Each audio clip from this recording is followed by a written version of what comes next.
Hey, it's Brett, and this is continuation of They Can't Kill Us All by Wesley Lowery. And this is Chapter 2, Cleveland Coming Home. It wasn't long after the grand jury decision in Ferguson that most of the media had flocked to greater St. Louis, boarded planes back home, as the rest of my colleagues headed home to their families for the Thanksgiving holiday. I stayed in my hotel room to cover what remained after the riots, namely the cleanup, dozens of properties, a Chinese food place that had been gutted, a small cupcake bakery whose equipment had been torched, a used car lot in which every vehicle had been ignited and left to smolder, had been burned on the night of the grand jury decision. On West Florissant, the building that had housed Heal STL, a nonprofit started by St. Louis Alderman Antonio French during the months between the shooting and the non-indictment, had been burned to the ground, leaving behind a pile of ash and brick. Across town, far from the protest sites, the church where Michael Brown's father had been baptized had also been set ablaze. I interviewed store owners and residents who had left behind,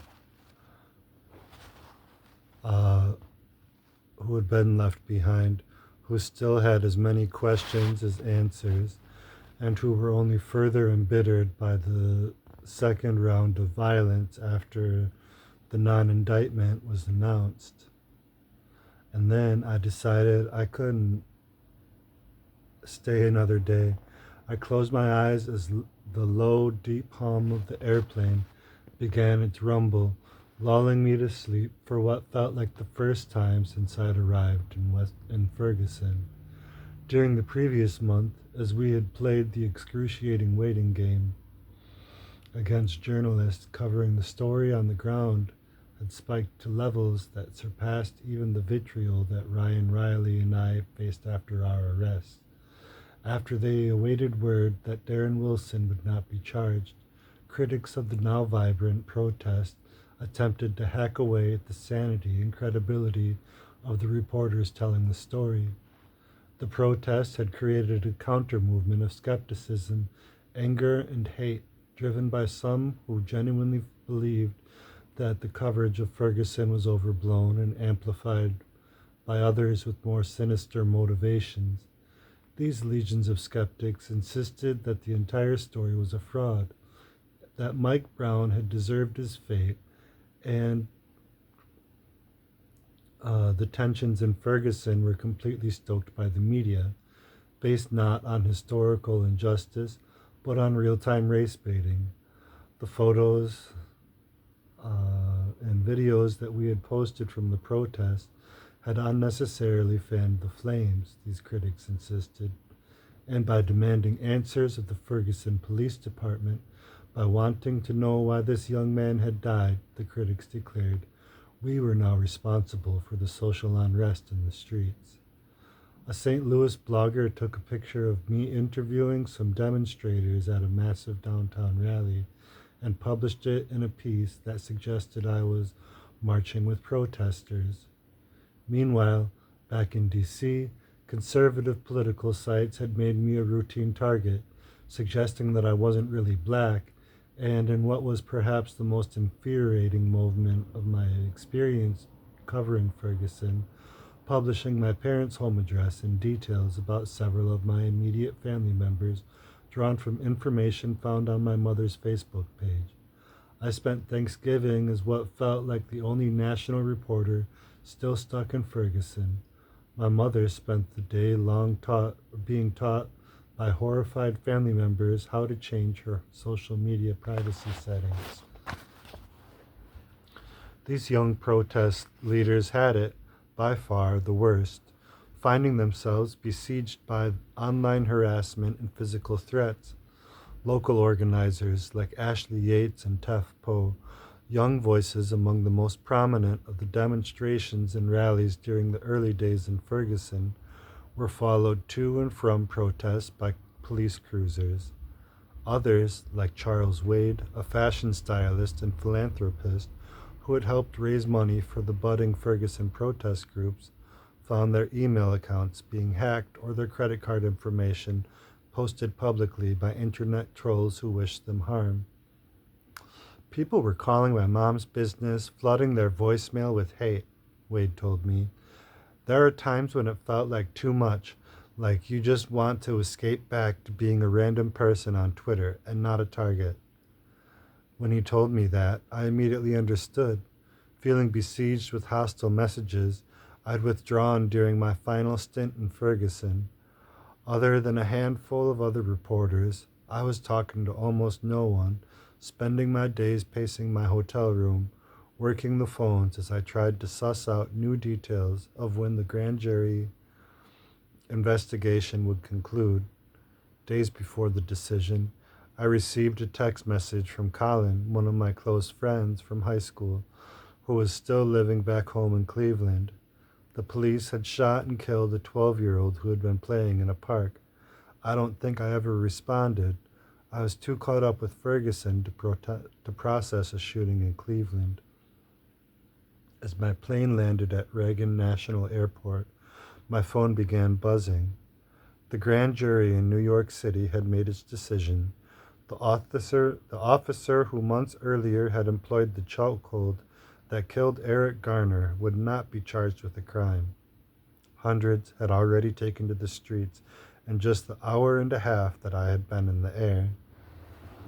I began calling young organizers I knew in New York, many of whom had traveled to St. Louis during the previous months, and reached out to the organizers still in Ferguson, who had already begun planning demonstrations for the night. Rather than ask to be delivered home, I directed my taxi driver to head to the corner of 15th and M, to what was then the location of the Washington Post office. When I arrived, the bosses called me into an office. I could take a day or two off, they said, but then they wanted me to get back on a plane, not to New York, but to Cleveland. I was running late, but I made it just in time to see the last of about 200 protesters storm into Cleveland City Hall, their signs and T-shirts declaring Black Lives Matter and justice for Tamir, as they marched up the council chambers for the body's final meeting of the year. That night, there was a stinging winter breeze blowing off Lake Erie and drifting through a largely empty downtown Cleveland. Typically, this section of the city would be quiet at this time of night, just after dinner on a weekday, with city employees gone from the public buildings, courthouse and administrative offices, city hall, that lined these blocks. But on this night, there was a strong, steady sound of dissent. "This is a movement, not a moment," declared Lorenzo Norris, a local pastor, as he led the racially diverse, largely young group of protesters into the council chambers. The Cleveland protesters were incensed by a recent federal review that had concluded that their police officers routinely exerted excessive force during routine interactions and pulled their guns and their triggers inappropriately. That probe had been sparked by another shooting, the 137 bullets shooting of November 2012, during which Cleveland police officers opened fire on a car that had led them on a chase, only to later discover that both of those killed had been unarmed. Like their protest brethren in Ferguson, the Clevelanders contended that local elected officials hadn't done enough. "We want change," Norris told me as I caught up with the group. "We must have change." The City Hall demonstrations came a few weeks after the police shooting of 12-year-old Tamir Rice, which my friend Colin had texted me about back in Ferguson. Tamir Rice was shot and killed on the afternoon of November 22nd, 2014, after Cleveland Division of Police Officer Timothy Lehman and his partner, Officer Frank Garmbach, responded to a call about a man with a gun outside a recreation center. The man who called the police told the dispatcher that the person was possibly a child playing with a toy, information that was never given to Lehman and Garmbach. The officers believed they were responding to an active shooter. Lehman and Garmbach approached the boy in their cruiser, pulling up directly next to a park gazebo, where for the last hour Tamir had been throwing snowballs and pretending to fire the toy weapon. Their cruiser slid on the snow-covered grass as Lehman leapt out from the passenger side door. "I kept my eyes on the suspect the entire time," Lehman said. "I was fixed on his waistband and hand area. I was trained to keep my eyes on his hands because hands may kill." Lehman claimed he yelled for the boy to show his hands, but that instead of complying, the boy lifted his shirt and reached into his waistband. Lehman said that when he saw Tamir's elbow moving upward and the weapon coming up out of his pants, he fired 2 shots. Video of the shooting, captured by a security camera installed in the parking lot just a few feet away, showed that it took less than 2 seconds after the officers arrived for Tamir to be shot dead. It's unclear if Tamir even knew who had pulled up on him before he was on the ground, a bullet lodged in his chest. At its core, Tamir's death is a tale of stunning systemic police incompetence and indifference, wrote Philip Morris, the sole black Metro columnist of the Cleveland Plain Dealer, in a column penned after it was revealed that Cleveland police had hired Tim Lehman, the officer who shot Rice, without checking his references or running a serious background check. Had the city done that, they would have uncovered job reviews from the suburban department where Lehman once worked that described him as weepy and distracted. A former supervisor, in a November 2012 note, made it clear he would not recommend that Lehman, the son of a police officer, be given a badge and a gun, going on to say that the officer could not be trusted to follow simple instructions from commanding officers.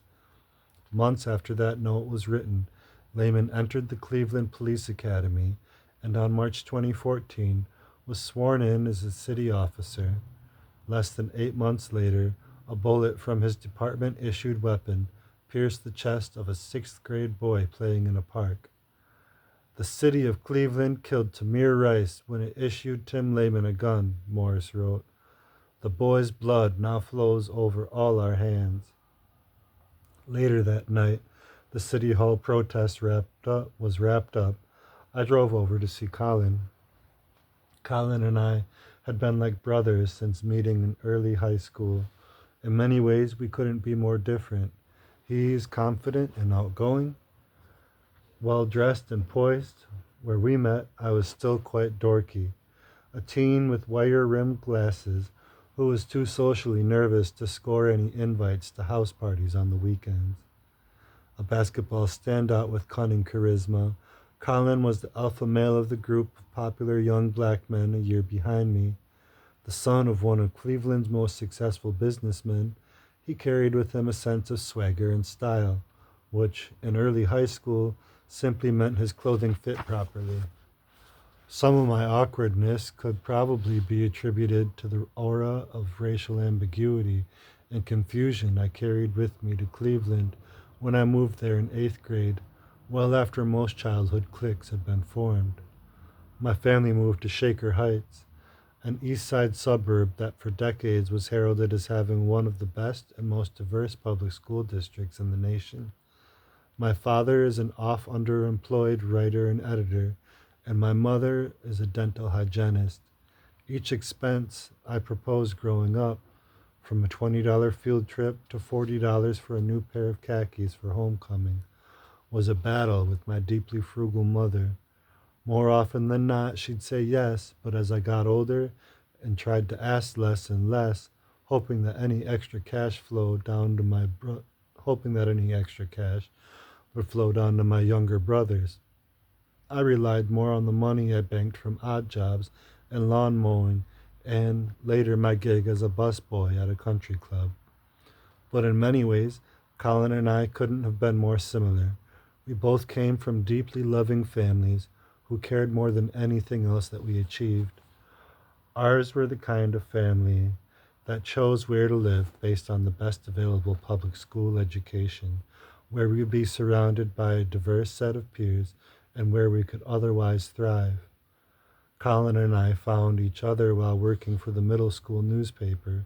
I had joined as a last ditch effort to find friends during the second half of my 8th grade year, and Colin was a 7th grader, thin and energetic, who wasn't quite sure if writing would be his thing, but who was happy to make new friends a year older.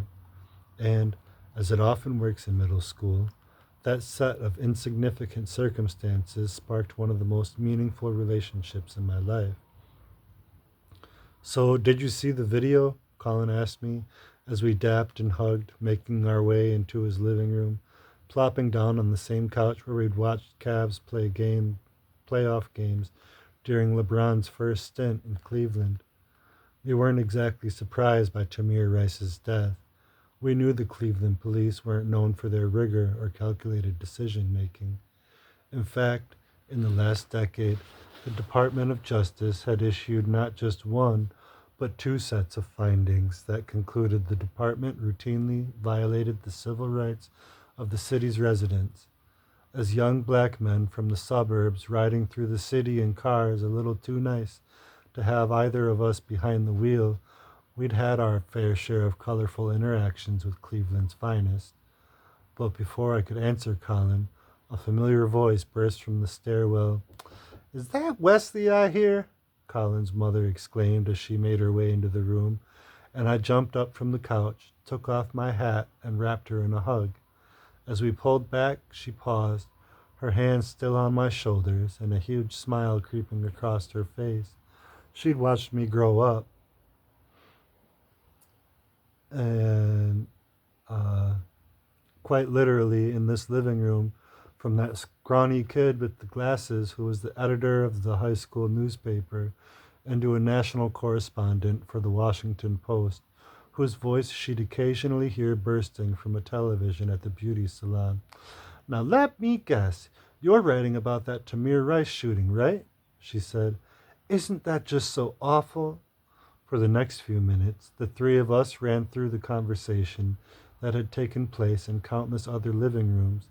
Colin was immediately skeptical of the account of the shooting given by the officers and believed that the since-released photo of the shooting raised even more questions. And besides, it was just a kid with a toy playing in a park, he reasoned. He shouldn't have ended up dead. But why would that child be allowed out in the park alone with a toy gun? Colin's mother demanded. Being out in that neighborhood, pointing a realistic-looking weapon at people, seemed like a death wish. Where were his parents or his siblings? "Yeah, but parents can't be everywhere," I offered up in response, then added with a chuckle, "Lord knows you and my mom raised Colin and me right, but we still found our fair share of trouble when you weren't looking." "I guess you're right," Colin's mother said with a sigh as she made her way out of the room. "You boys be safe tonight. No trouble. Well, not too much trouble." At some point in high school, my best friends and I had a running joke about the talk, which most of them had been given by a father or mother or some other relative. The underlying theme of this set of warnings was passed down from black parents to their children as one of self-awareness. The people you encounter, especially the police, are likely willing to break your body, if only because they subconsciously view you not only as less than, but also as a threat. Find almost any high school-age black male and ask him about the talk. Neither of my parents ever really gave it to me, but I heard the talk secondhand from mothers of a few friends. Besides, when you grow up in a mixed-race home, my mother is white, my father is black, no one tells you how that one half of your family, no one has to tell you that one half of your family looks different from the other and that you need to pay attention, close attention. Say yes, sir, or yes, ma'am, to any officer you encounter. If you get pulled over, keep your hands on the wheel. As we rode around in Colin's car, listening to Cleveland rap, Bone Thugs and Harmony, Chip the Ripper, and a young guy from our high school who would eventually adopt the name Kid Cudi. We'd keep our wallets in the center console. That way we wouldn't have to reach into our pockets. Above all, we knew never to run in the presence of a police officer. That's just asking for trouble. Growing up, we didn't speak directly about race often in our house, but my parents made certain that my two younger brothers and I knew who we were and where we came from. Each of us carry a Swahili middle name. It's hard to doubt your blackness with a middle name like Jabari, which means the bravest. Tucked next to the Bible study courses on our living room bookshelf sat a library that could have belonged to any African American history professor. The autobiography of Malcolm X, Roots, The Wretched of the Earth, Their Eyes Were Watching God, and Go Tell It on the Mountain. The characters in my childhood bedtime books were black, and one year, maybe third or fourth grade, I remember my dad loading my brothers and me into the family station wagon to head to a library a town or two over to attend a nighttime program that explained the significance of each day of Kwanzaa. An ornament from that program still hangs on our family Christmas tree each year. I never had to tell you or your brothers that you were black, my father said to me in December 2015, as the matter-of-fact cadence that we often transition into when speaking. The world was going to do a pretty good job of telling you that. My kids don't need to be told they were black. They're smart. I just need to make sure you were surrounded by the right examples and the tools to succeed. Instead of rules, we had expectations. We were their ambassadors, representing their parenting and the last name Lowery everywhere we went. A bad grade or a call home from a teacher because we'd acted up, which in my case happened not infrequently, was a grave embarrassment. We were too smart and had been given too many opportunities to squander them. As I sat in my childhood living room listening to my father, I considered for the first time in my life that every decision my parents had made during the bulk of their adulthood had been about calibrating the best outcomes for their kids. The most important calculation had been where we went to church. The cornerstone of our family, both of my grandfathers worked in the ministry, my father's father a Baptist pastor and my mother's father an engineer who to this day devotes his free time to mission work, helping to start several seminaries and serving as one of their lead grant writers. Before Cleveland, our family lived in Teaneck, New Jersey, where we were regulars at First Baptist Church in Hackensack, a welcoming, if at times struggling, congregation that was as diverse as it was loving. Upstairs in one of the conference rooms, a Spanish language congregation met at the same time. We were downstairs in the sanctuary. One day, I told myself then, I'd learn Spanish so I could go be a missionary to Guatemala or Ecuador or one of the other far-off places where my friends from church and their families had come from. When we moved to Cleveland in the early 2000s, we quickly joined Cedar Hill Baptist Church, once a pseudo-megachurch that had shrunk to a few hundred members. Like our church in New Jersey, Cedar Hill was diverse and had an international feel. The membership included blacks and whites and Asians and a good number of African immigrants. While we were in the sanctuary, a Chinese congregation met down the hall in one of our conference rooms. The next consideration was the diversity of where we lived. Our parents had kept us in public schools almost exclusively in the suburbs, with as many black residents as there were white ones. We were surrounded by success, both black and white. As my father kept talking about our churches, schools, and neighborhoods, I stopped him with a question. When did he, a generation earlier and with two black parents, become aware of the reality of race in his own life? He thought for a moment and then began to tell the story of a road trip he and his three siblings and parents took sometime in the late 1960s or 70s when he was not yet a teen. My father is an expansive black My father's is an expansive black family from a deeply religious section of North Carolina near Charlotte, where pretty much any black person you encounter can safely be assumed to be some sort of cousin. And depending on how much free time you have, you can probably list the names of aunts and uncles until you can confirm that yes, this person standing in front of you is a relative. My grandmother had always been strict in general, but especially about making sure that my dad and his siblings had gone to the bathroom before getting on the road. Being a child, this time my dad had the audacity to ask why. The trip was only an hour and he didn't have to go. Why did it matter so much if he went to the bathroom before they got in the car? Mark, my grandmother told him, have you ever been in the car and just had to go to the bathroom so bad that you would have the driver pull over onto the side of the road right then? You just have to go right now? Of course he had, and he said so.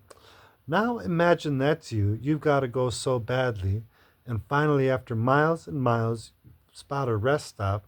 You pull over and run out of the car, but inside, the man at the counter stops you before you can make it to the bathroom door. There's no bathrooms for you in here, he says sternly. Maybe a few miles down the road. Now get going.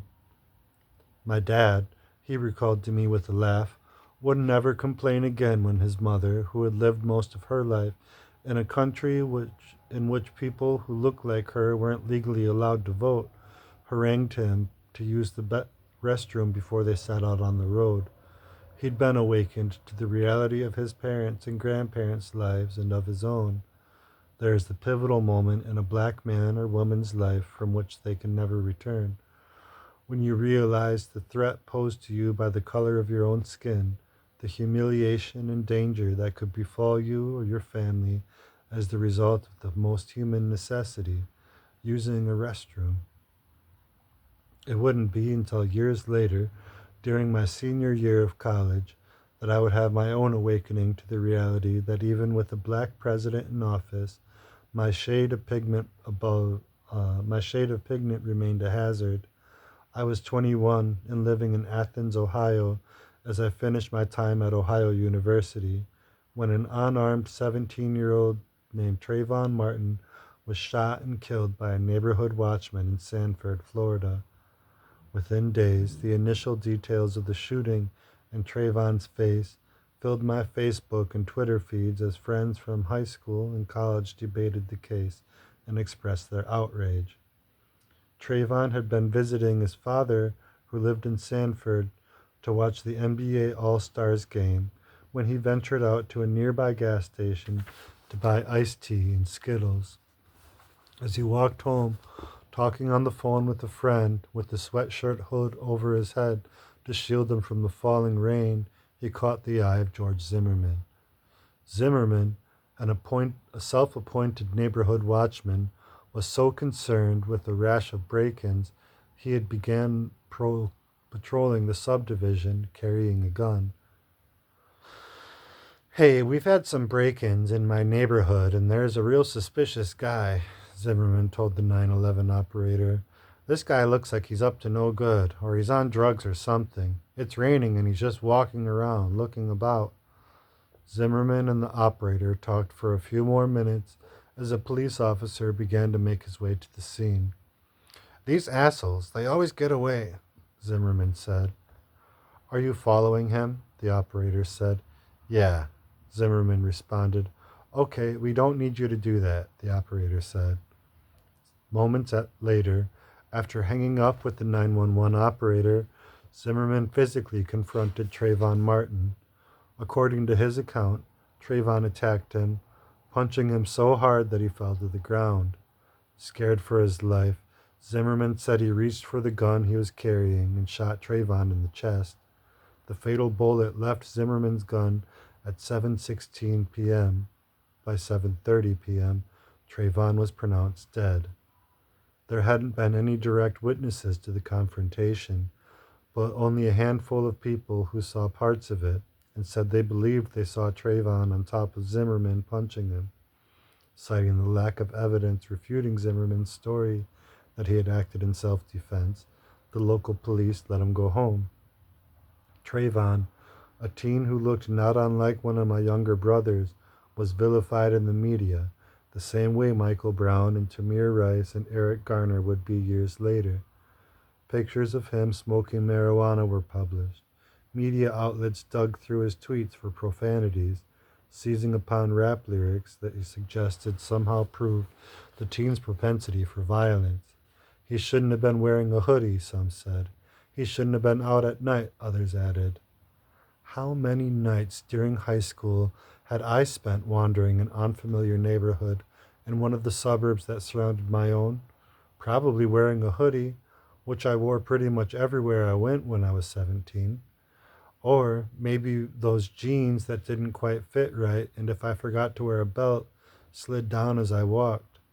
How many times was I one overzealous neighborhood watchman away from death?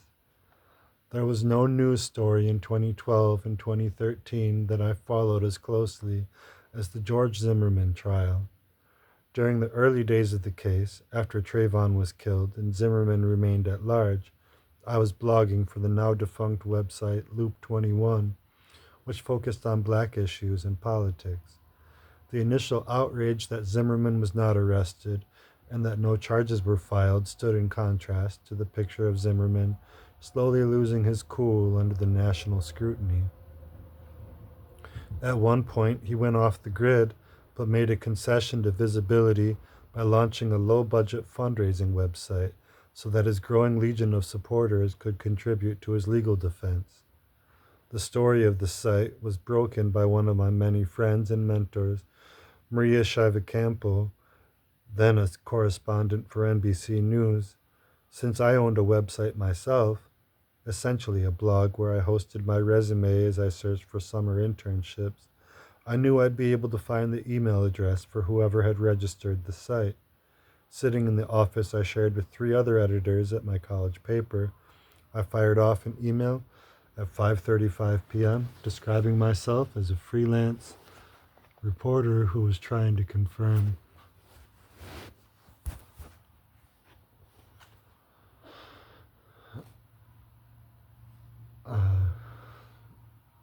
the site's authenticity. I never expected a response. In fact, I assumed hundreds of other reporters would have done the same thing and that maybe my name would show up someday during the trial if all the emails were released. That would be cool, I thought. 11 minutes later, I got a reply from George at therealgeorgezimmerman.com. Mr. Lowery, you are correct. Therealgeorgezimmerman.com is run by me, George Zimmerman. Thanks, George. I was floored. The man who was all over cable news at the center of one of the most racially charged stories of my lifetime was emailing with me, a 21-year-old sitting in his college newsroom. I quickly responded, asking him if there was any way he could prove that it was really him. Certainly, George Zimmerman replied. You can contact Sean Hannity. I spoke with him today and he confirmed my identity. Sincerely, George Zimmerman. I couldn't believe what was happening, and then it got even stranger. Come in here, Wesley, my friend John Nero, a fellow editor at the paper, shouted, beckoning me into our newspaper lobby, where the television was almost always tuned to CNN. George Zimmerman's attorneys had called a press conference to beg him to call them. He had started a fundraising website, and apparently, they now revealed, he'd had a phone conversation with Sean Hannity of Fox News earlier that day. I had been emailing with the actual George Zimmerman. In the coming days and weeks, thousands of people in Florida and elsewhere took to the streets and signed online petitions demanding that Zimmerman be arrested. Eventually, he was and charged with second-degree murder. The year 2012 was a major awakening point, not just for me, but also for other young black men and women across the country. We watched the Trayvon shooting play out in real time on our Facebook pages and television screens. At the same time, the stories of Jordan Davis and Oscar Grant, a 2009 police shooting that was depicted in the film Fruitvale Station, solidified the undeniable feeling in our hearts that their deaths and those of other young black men were not isolated. While the movement was born in Ferguson, it was conceived in the hearts and minds of young black Americans at different points in the preceding years. One of those moments came with the Florida jury's decision to find George Zimmerman, the neighborhood watchman who shot and killed Trayvon Martin, not guilty. On the night of that decision, I was still living in Boston. The news broke on Twitter that the jury was done deliberating and the announcement was forthcoming. Then we all saw the words, "not guilty." I sprang into reporter mode, one that was still new to me because I didn't know what else to do. I had to do something, even if I wasn't an activist or even a normal citizen. I was a reporter. I got in my Pontiac Grand Prix and drove to a nearby church that had announced it was having a vigil. If I couldn't participate, I could at least do a few interviews and email them into the Globe's weekend editors. But by the time I found a place to park, the vigil had concluded. I went back to my car and sat in silence as raindrops splattered on my windshield. For months, some right-wing and white supremacist groups had warned of the impending Trayvon Martin riots. They encouraged white Americans to brace for what they predicted would surely be a round of racial unrest once Zimmerman, at this point almost a folk hero, was acquitted. In a column titled What if Zimmerman Walks Free?, Pat Buchanan, once an advisor to Ronald Reagan, laid the blame for racial tension at the feet of alleged race baiters. It was the fault of Jesse Jackson and Maxine Waters and New Black Panthers, an essentially non-existent group of about half a dozen would-be radicals, and President Obama for having the audacity to sympathize with the family of a dead teenager who had been followed and killed by Zimmerman.